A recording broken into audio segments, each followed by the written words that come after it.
many dispensary operators that I've seen are focusing a lot of their website story and aesthetics around themselves. We're locally owned and operated, craft only products. We have this background, that background. They love to tell the entrepreneurial plight of their founders and how they got there.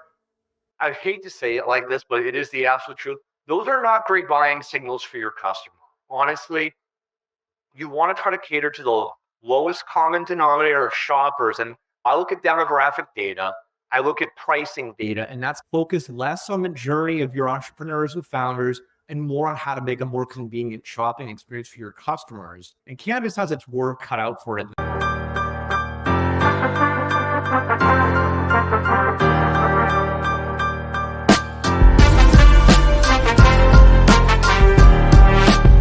Welcome to How to Flourish in Cannabis. I'm your host, Brian Weber. How to Flourish in Cannabis is a bi-weekly educational focused show with experienced leaders in regulated cannabis. Our guests have a wide range of industry experience in law, insurance, real estate, and today, an expert in cannabis website design and marketing. Our guests are asked to give general, educational knowledge in a subject matter that they are experts in. No pitches here. This is designed to be a masterclass in regulated cannabis. How to Flourish in Cannabis is our effort to elevate and educate. We have a great guest today. I've known Dan for a long time. His personality is infectious, but that is not the best part of him. Today's show is 5 ways to run your dispensary like a Fortune 100 enterprise. Dan is a serial entrepreneur. He's been in web design and marketing for a long time and is a veteran of the cannabis industry. I don't want to lead him in introducing him, but this show has a ton of actionable insights for any dispensary owner or any brand that wants to get more traffic. So Dan, without further ado, I'll let you introduce yourself because you've been doing this for years. You're so much better at it than I am. But thanks for coming on today. I really appreciate it. Ryan, thanks for having me. Long-time listener, first-time caller. I love it. Dan, I've known you for a bit. Some of our audience might not. Could you just give us a little bit of background about yourself and then also how you got into the industry and what you're doing within the industry right now over at Rank Really High? Yeah, I'd be happy to. Yeah, so my name's Dan Mondello. I am the CEO and co-founder of Rank Really High. We are an e-commerce first web developer servicing cannabis dispensaries and pretty soon brands as well. I started my career in the automotive industry. I built a company called Dealer Teamwork, which I helped to grow from fruition to OEM relationships with BMW, Kia, Ford Motor Company, Chrysler, Jeep, Dodge, Ram, et cetera, et cetera. I believe we had somewhere in the vicinity of 2,000 or more customers today. I'm no longer operationally involved with the business, but I know it's still doing very well. From there, I left to go start another business in a completely unrelated field, in the home services field. Saw a huge opportunity there to help electrical companies, plumbing, heating, HVAC companies really succeed. And I built a company called Home and Local Services, which again, from fruition to 150 or so customers before my world ended. My mother was diagnosed with terminal cancer.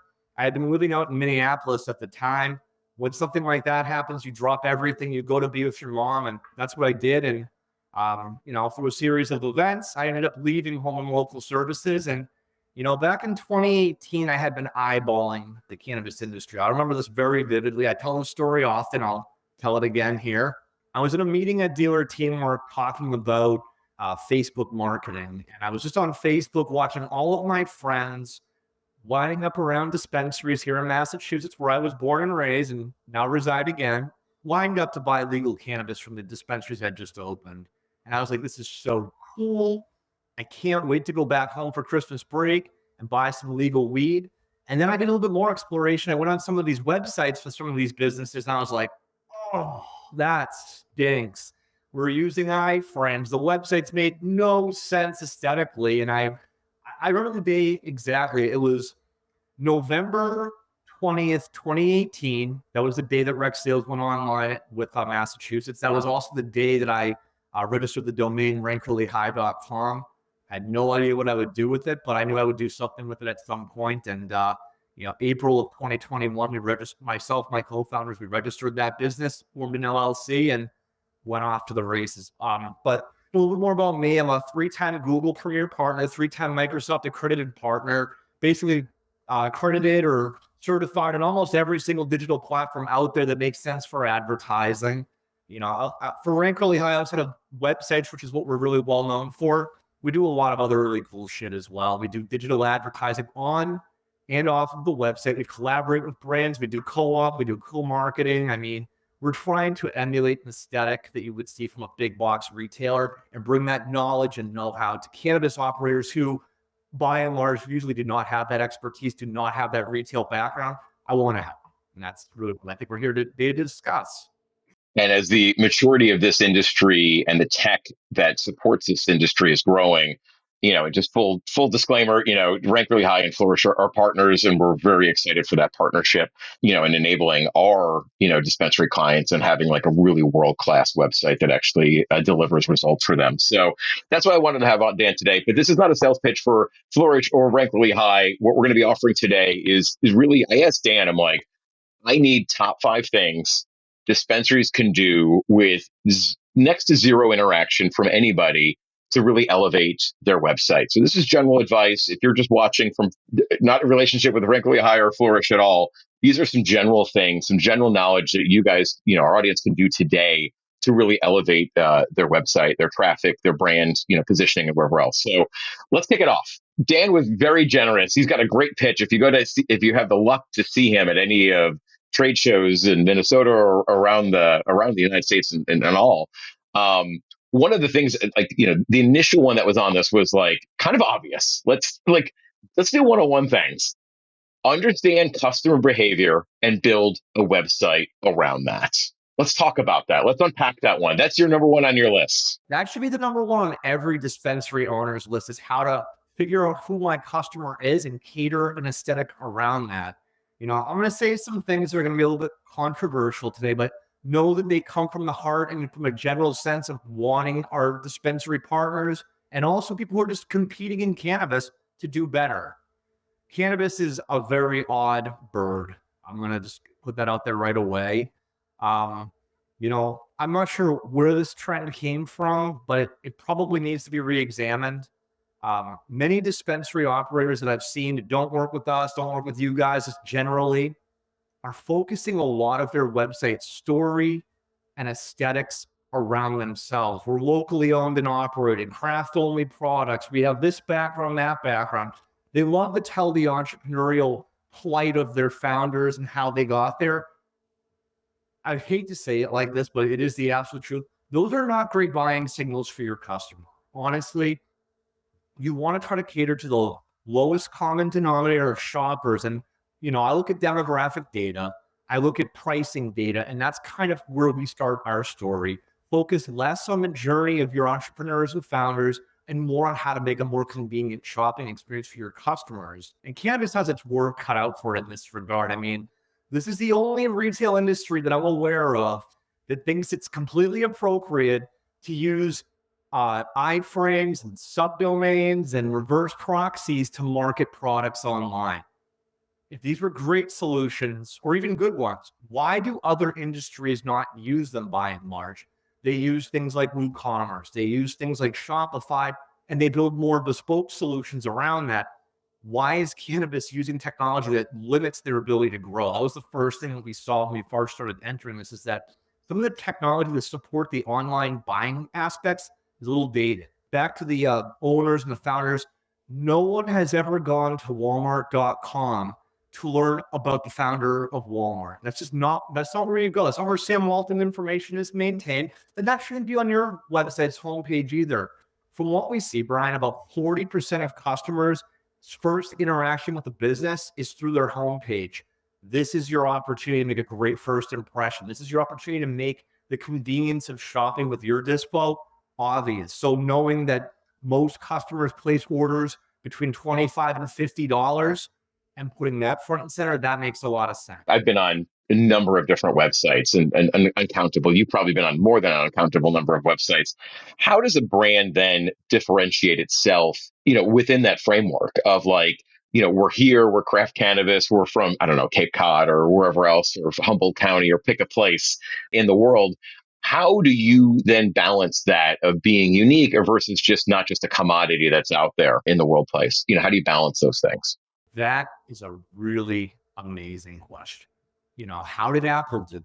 How did Starbucks do it? How do Walgreens and CVS, two companies with identical business models, identical kind of store aesthetics do it.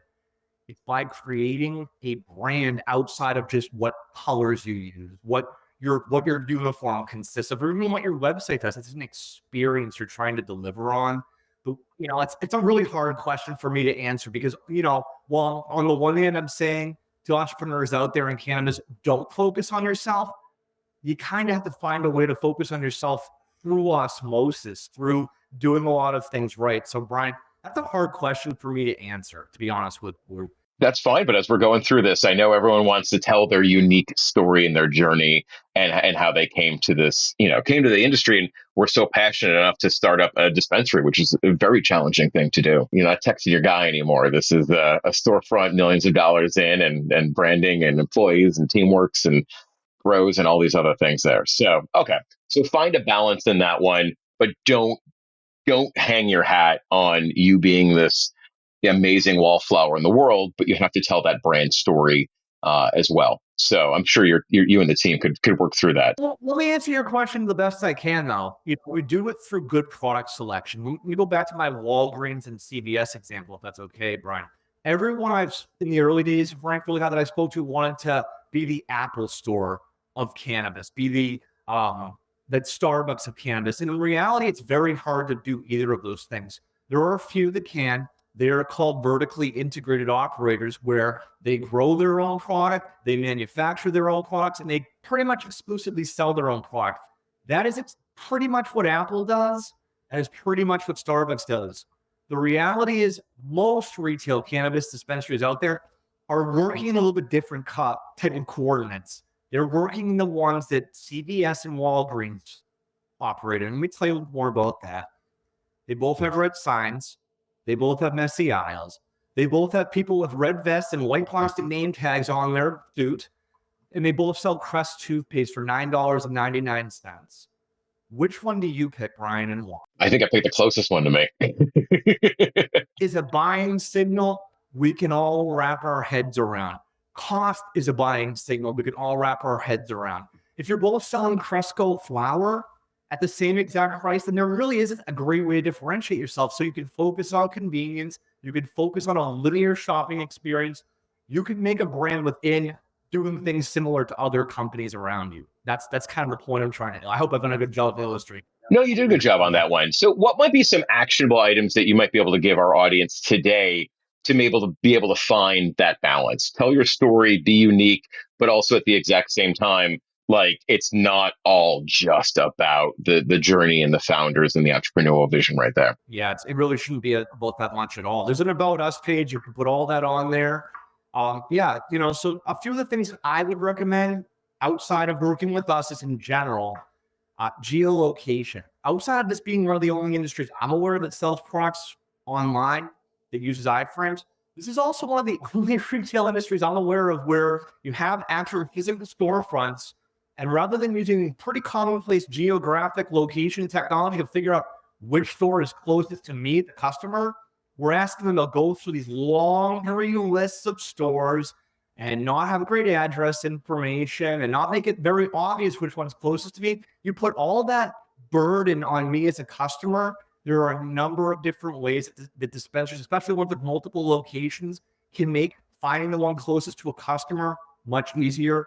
I strongly suggest making that investment because it will pay off in dividends. We always have the saying at Really High, a sticker somewhere in my office that say this, one click to cannabis. Now, everyone in cannabis who's running a legal dispensary, I believe, has to have some form of age verification, call it an age gate. Once they've clicked that, what is the first thing that they see? Is it a story about their handsome founder, Dan Mondello? Or is it a story about here are products that our other customers have found really great? Here are products that help with sleep. Here are products that help with athleticism or recovery. These are the types of areas I think cannabis specialists need to wake up and look at. I mean, we're all racing to the bottom on price front, but the reality is we should not be competing with each other necessarily. We should be competing with the pharmaceutical industry, big pharma, who has given us solutions for sleep that we take pills daily for, anxiety, ADHD. I'll raise my hand for that one. Pain management. pain and all those other things. So this is part about building a strategic framework for the site. Get people in the door very quickly and then also funnel them to what they are exactly looking for and make it painfully obvious to be able to go down that road. Yeah, we pulled some research together and we found that 65% of cannabis customers buying cannabis from legal places, dispensaries mostly, are not doing it to get high anymore. They're doing it to cope with day-to-day life ailments. They're doing it to help with sleep.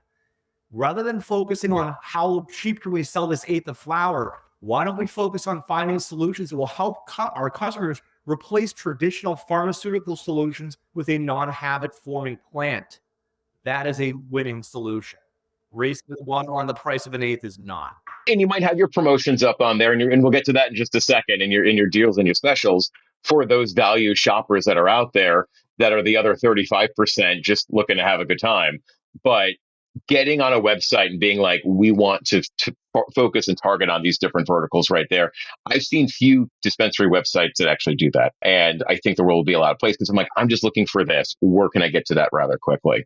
Interesting. What are maybe, I mean, it might be fairly obvious on this one, but I always want to ask, if you were a dispensary owner operating, watching the show today, I'm assuming just putting categories on your landing page after your age verification to be able to get and filter down rather quickly to get the customer to some buying options. Seems obvious, right? Yeah. I mean, most dispensaries are saying pick a location and then you can have that experience. What I'm saying is have your site pick the location closest for you and then immediately start the shopping experience where you can say, okay, now you're shopping Dan's Dispensary in Grafton, Massachusetts.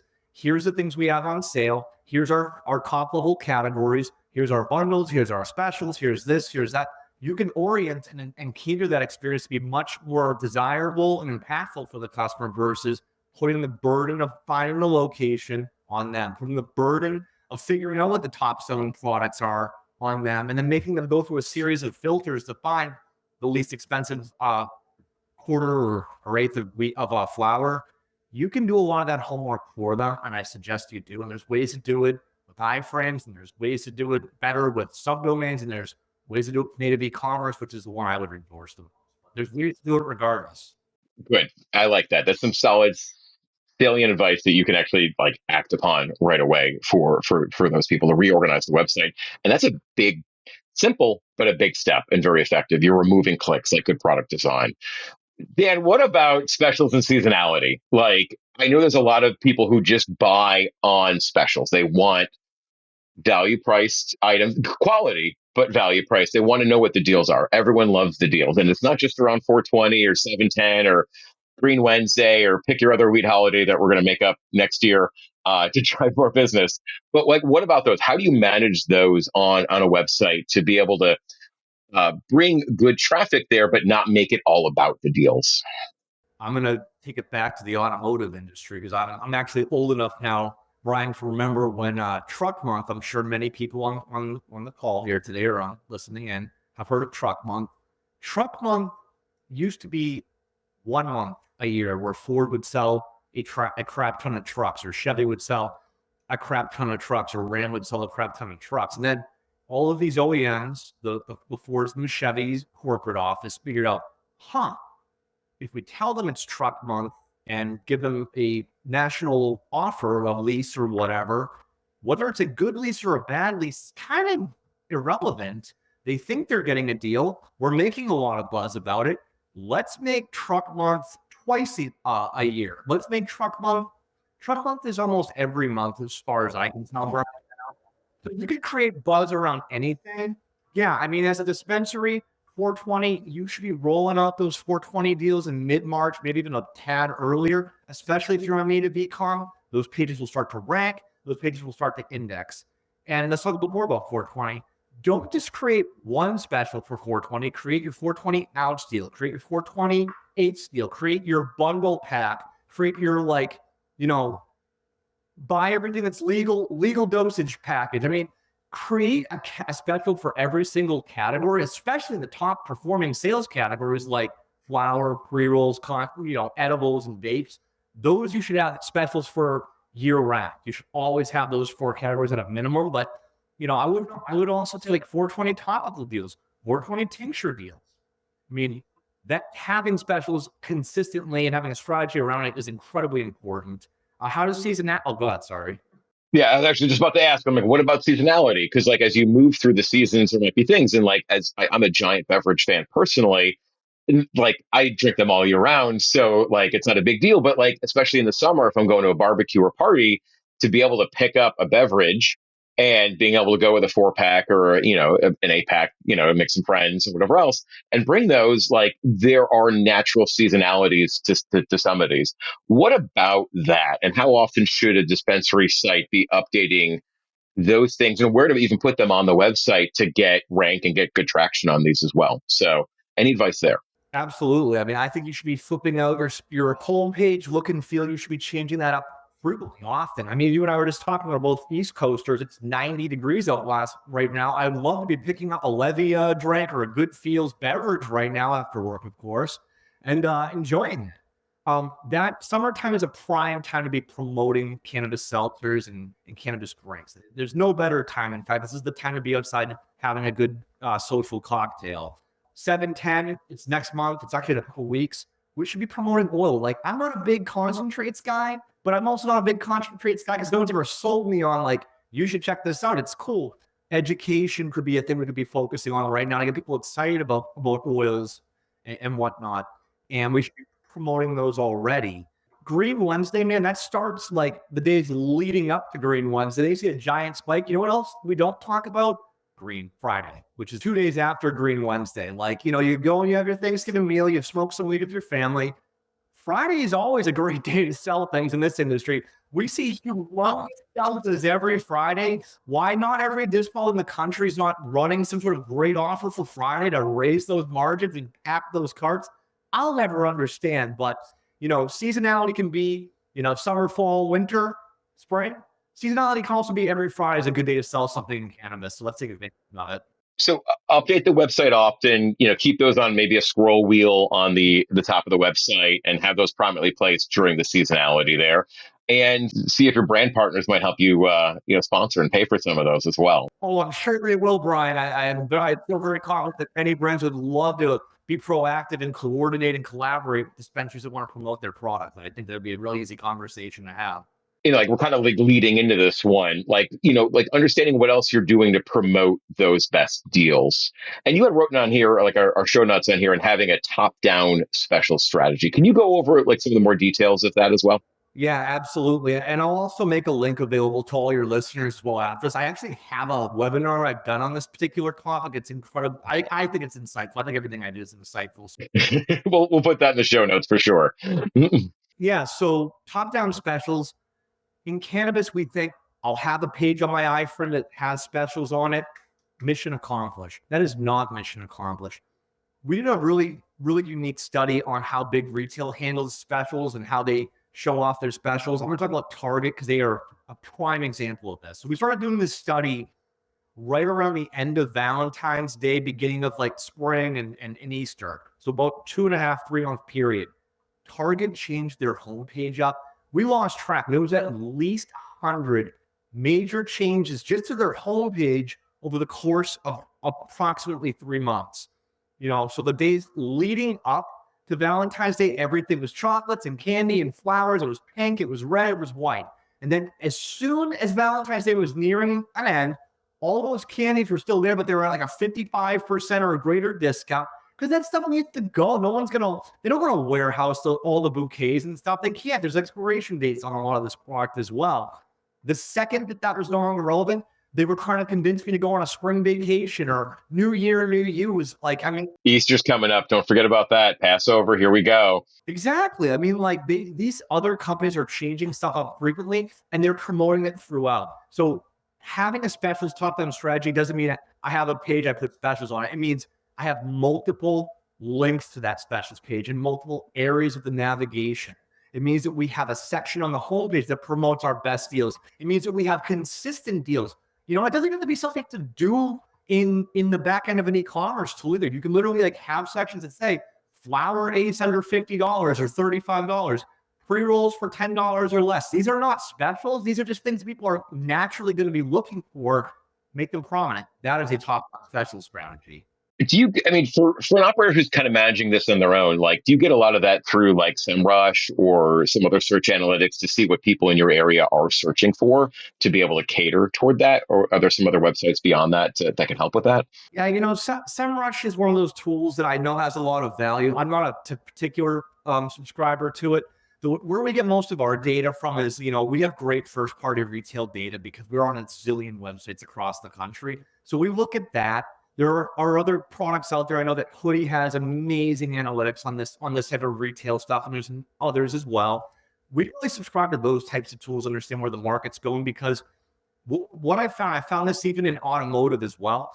Just because someone is searching for something doesn't mean they have the intention to buy it. I'll give you a kind of current example. I'm not taking on a political stance on this. I want to make sure I'm very clear on that. But electric vehicles were the top of every search, and they still are in many areas. Have you seen what Ford and Hyundai and others are doing? They are very kind of quietly backing out of them because the consumer has actually spoken and they don't think they're ready by and large for it because of the inconvenience of charging. So there's still a crap ton of search volume for EVs, but that doesn't necessarily translate to sales on the showroom floor. So don't be misled by search trends. You always want to have that scope, but also be looking at your retail microscope as well to understand, okay, just because there's a lot of interest in this doesn't mean I should put all my ducks into all my eggs in this one basket rather. Okay. Well, then how would you recommend then, like, dispensary operator who's running this stuff on their own, without access to some of these tools, how would you recommend that they listen to their audience to be able to have these, and be able to respond and meet their audiences where they're at? Yeah. So Hoodie has done a lot of great research on this. Green State has a lot of great data on this. The average customer age for cannabis in this country is a male under 40 years old. The average amount of money that they spend is between $25 to $50. So we're talking about mostly millennials and younger who don't have a lot of capital. What products are going to speak most to them? And the sales results are going to show it to you. I know that all of the major e-commerce tools and every single major POS is going to have some sort of report you can get to and I've seen Flourish's reports. They have amazing reports on this stuff. They're going to show you what product categories are moving. It's always going to be these who are in mostly this order. It's always going to be flower number one. In some major metros like New York, you might see vapes number two or number one, but usually it's flower number one. Vapes or pre-rolls number two or three. They kind of switch places. And then edibles is always rounding out that top four. That is always going to be it. Now, that means everyone should focus on that. At the same time, topicals need some love too. Tinctures need some love too. The reason these products aren't flying off the shelves is because we don't spend enough time educating the customer about it. I went from never using topicals, Brian, to I like to work out. I use CBD rub on my joints nightly now, which means I'm buying that stuff all the time. It's not cheap. This is like $120 CBD free. But a good night's sleep is worth every penny right there. It's worth every penny, man. And I'm buying it frequently too, which means I'm a loyal customer. Not always price conscious because this is like $120. That doesn't feel super cheap to me, but I'm buying it routinely because it has improved my life. So I like it. Okay, so I don't want to spend too much time on this, but like, let's talk about maybe the inclusion of like social media and newsletters and websites and stuff like that as part of your top-down strategy. So like those can be a mix. I mean, it's a lot of work to manage a website on its own, period, full stop. Then you throw in a newsletter or social media management, for a small, one-shop dispensary, that could be, that's a full-time job in and of itself for the website alone, potentially, lest you throw on newsletters and social media. How do you manage that how do you advise managing that for a smaller dispensary? it's kind of the same answer to your previous question about how do you identify what's working and double down. Well, I see a lot of dispensaries make this mistake as well, Ryan. They have a team or an agency that they're paying a good amount of money to every single month to make all types of social media posts that go out to their 250, 300 followers. And those aren't always customers. Those are competitors that you're now letting them know what you're up to. Those are your staff who already does know what's going on. And it's yourself and a few customers mixed in there. I think what dispensaries should be looking at is where is the best ROI? And typically when it comes to an email newsletter or a text newsletter, however you're deploying it, those are people who have already come to your dispensary and bought something and supplied you with their contact information. The cheapest customer you can solicit or market to is the one who has already bought from you. So I think that it would be foolish to not have a newsletter, some sort of loyalty program or retention tool in every single dispo in America. Social media, it's a strategy that I don't think fits all. One size does not fit all on that. There's too much investment there, not enough ROI, and it's impossible to track. How many dispos out there, Brian, have gotten their Instagram shut down for reasons they never find out, and then they've got their 3,000 or 4,000 followers completely abandoned and they can start over from scratch. A lot of the major newsletter companies out there, the Alpines and the whatnots out there, they do a pretty good job of navigating that compliance piece for you. And those are already customers who have bought something from you. They should be fairly reasonably easy to convince to come back in. Yeah, loyalty is a great one. Small plug, we built a phenomenal best in the industry integration with Alpine IQ for that reason, to help keep those customers engaged and have those customers come back and present them with relevant, even brand sponsored marketing messages to keep those people in the door. So don't overlook those things. Small plug. Sorry, there was a sales pitch here. I just broke my own rule, but that's okay. These are actionable insights. I want to plug some stuff too. Hold on. So I love that Alpine and some of the others do it as well, but I love that Alpine makes it really easy for a brand that's in a dispensary's menu to collaborate and co-market with them in a newsletter. We do similar things. I know you guys do some similar things. Back to social media, every dispensary, I think, across North America does pop-ups where a brand will come and sit in your showroom and occupy space for, a couple hours, and no one will show up, and it'll just be embarrassing.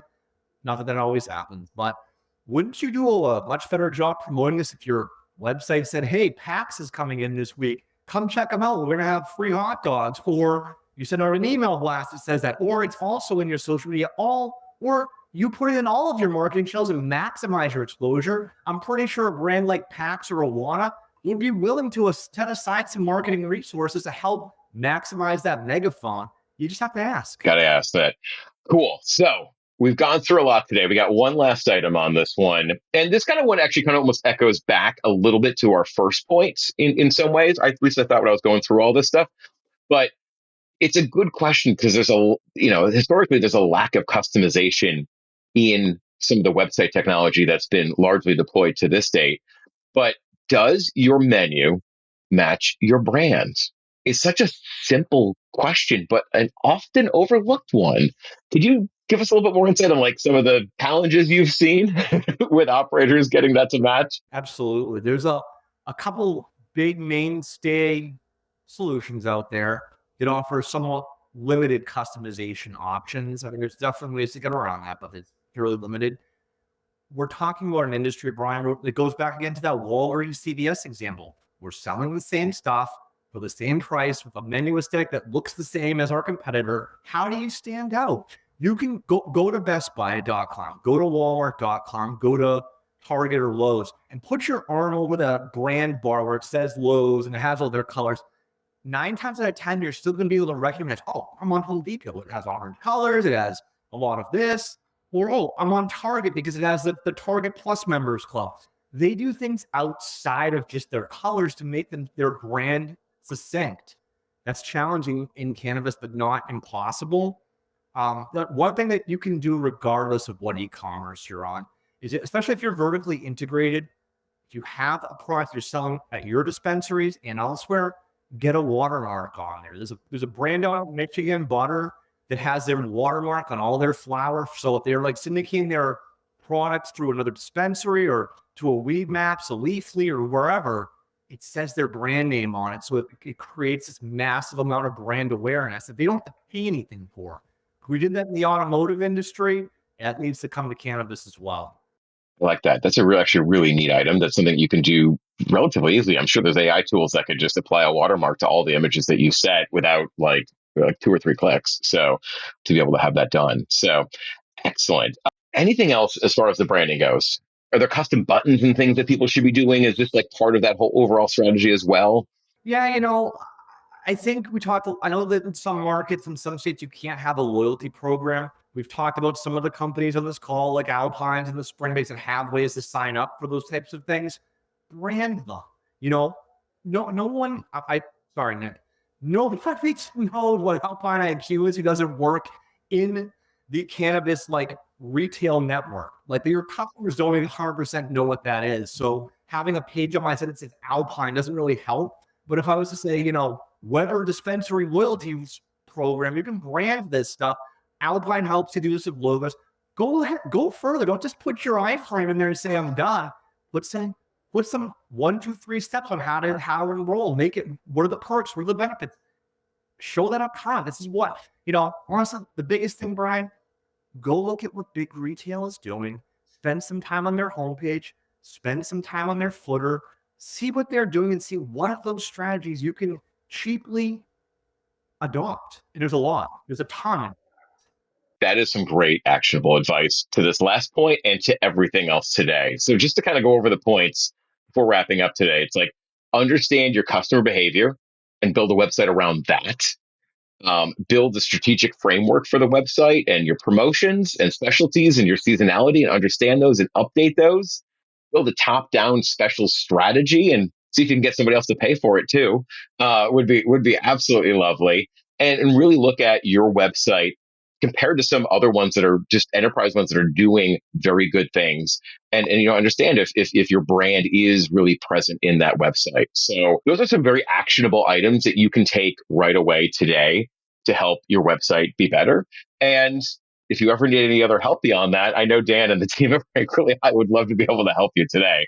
Dan, if somebody else was interested in connecting with you or Rank Really High, you and the company post a ton of very actionable information on your LinkedIn page, and also you personally as well. Best ways for anybody who's listening today to connect with you and the Rank Really High team. Yeah, as you said, I love LinkedIn. I'm on it all the time. It's my favorite social network, which is how you know I'm old. Yeah, search for Daniel Mondello on LinkedIn. You'll find me pretty easily. I'm also on Instagram. You can always email me at dan@rankreallyhigh.com. Pretty easy to remember. And then go to rankreallyhigh.com if you want to connect with myself or any of our sales team. One more thing for your listeners, Brian, that I want everyone who listens to this today to go and do. It's a small exercise. Go into an incognito browser. So, no search history saved. Google yourself.